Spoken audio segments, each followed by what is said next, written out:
Kia ora team, good to be back with you again. When we talk about the fundamental and basic principles of trapping, for me there's four key elements, or the four pillars of successful trapping, as I like to say. The first one that we're going to talk about today is selecting the right trapping method. Now, it's not rocket science, you would think, but at no point in your project will you save or lose more money by the decisions you make around your control method and trap. So let's have a chat about some of the things that feed into selecting the right trap. Now, I'm sitting on a Dock 250 to help keep my shorts dry, but that's a really good place to start. Now, for me, the Dock 250 is more and more my chosen weapon of choice when it comes to mustelids, and I'll tell you why. Front and centre is because I'm seeing more and more ferrets in the landscape in areas they've always been, and I'm seeing ferrets moving into projects now in a number of places around the country where they've never been seen before. And it's important that the method that you select is capable of dealing with the predator that's going to cause you the most harm. Now, when we're talking about kiwi and ferrets, that number is one ferret. One ferret can go off like a bomb in a kiwi population. So if you don't have traps in your kiwi population that are capable of dealing with ferrets, if ferrets are knocking on your door, then that's a huge issue. Really important. We do have a mentality in New Zealand, and let's be honest about this, of if in doubt, put a Dock 200 there.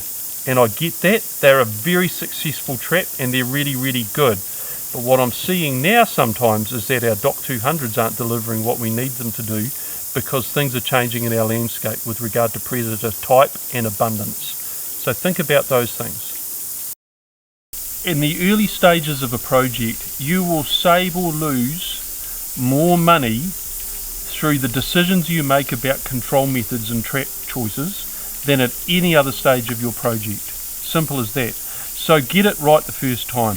Really, really important. What else might feed into our decision making around what type of trap we use? Well, for me as a predator hunter, front and centre is something I call trappability. What's trappability? It's the ability of that trap to actually catch as many of the species that you're trying to, or as many as the individuals of that species that you're trying to catch as possible. So every step an animal has to go through to get caught, you will catch less of that animal or of that species. Simple as that. Really good example around that is cage traps. Now, if you have a cage trap with a hook on it versus a cage trap with a treadle plate, the hook is a whole nother step the animal has to go through to get caught. And so you will catch less mustelids and feral cats and possums with a hook trap than you will with a treadle plate trap. Now, there's a bunch of things you can do around that trap to make it more successful, but what we're talking about is the basic design of that trap. Entranceways is something else. The smaller the entranceway, the more that animal has to really want to enter that trap to get caught, the less you will catch of that animal or of that species in that trap type. Really basic stuff, but so often we're not really thinking about those things. For me personally, I catch more big stoats in Dock 250s than I do in Dock 200s, but that's just me. Others may find that different. So when we're trying to target an animal with a trap, what we're trying to do is recreate natural. We want it to be as comfortable for that animal as possible. That doesn't give them a moment where they go, whoa, something's not right here, or I'm not comfortable with this trap, or what I'm thinking of doing, because it's just not normal for me. And it's as simple as that. It's no different to leg hold sets for possums, where you either have the leg hold on the ground or you have it concealed, for example. And obviously you can't put leg holds on the ground in Kiwi country, but those sorts of things. The more you conceal a trap, the more you make it natural, the better it will be. But you can start with the design of that trap. You want one that's got a high trappability in it.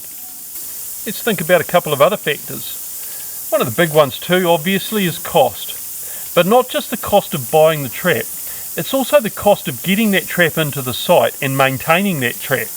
Now, if we talk about Dock 250s, most people can carry two on their back at one time. And in rugged bush country, you don't get a lot of traps out per day. So there's a big cost to establish a network of certain sorts of traps. Obviously, the more portable a trap, the cheaper it'll be to get it out there. How long is that trap going to last you?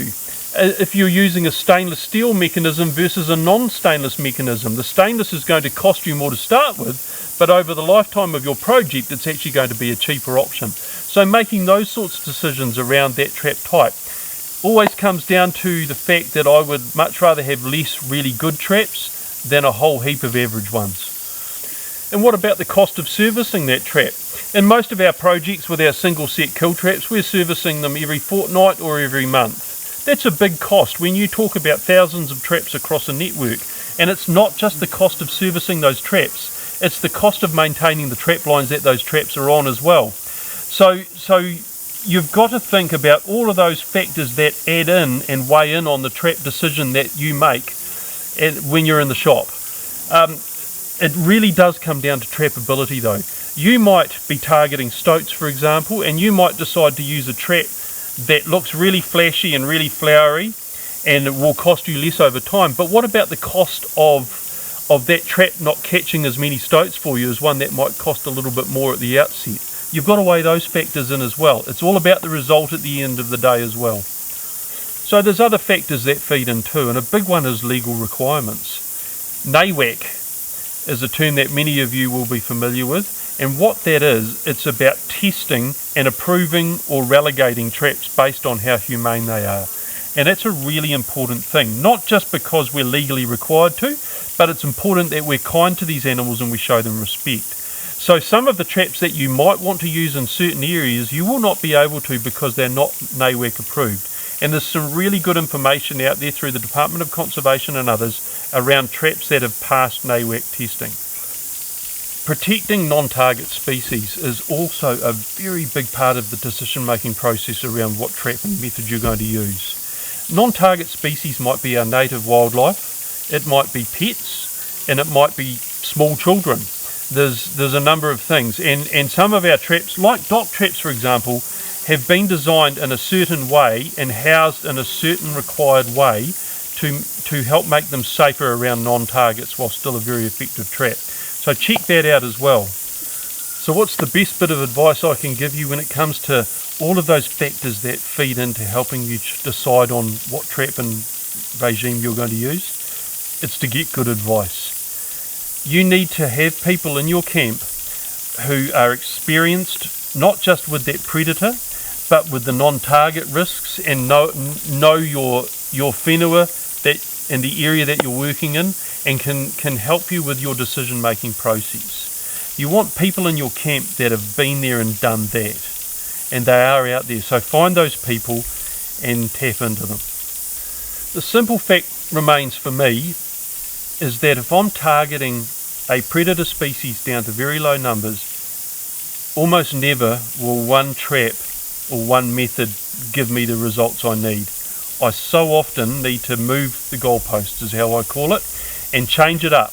And that's not just with trap types, but sometimes it is. And so when it comes to catching more, you need to think about all those sorts of factors. But getting your foundation trapping of kill trapping right to start with is the foundation. It's the base that you launch from. So get that right to start with, and then we're going to move into talking about how you can add value from there.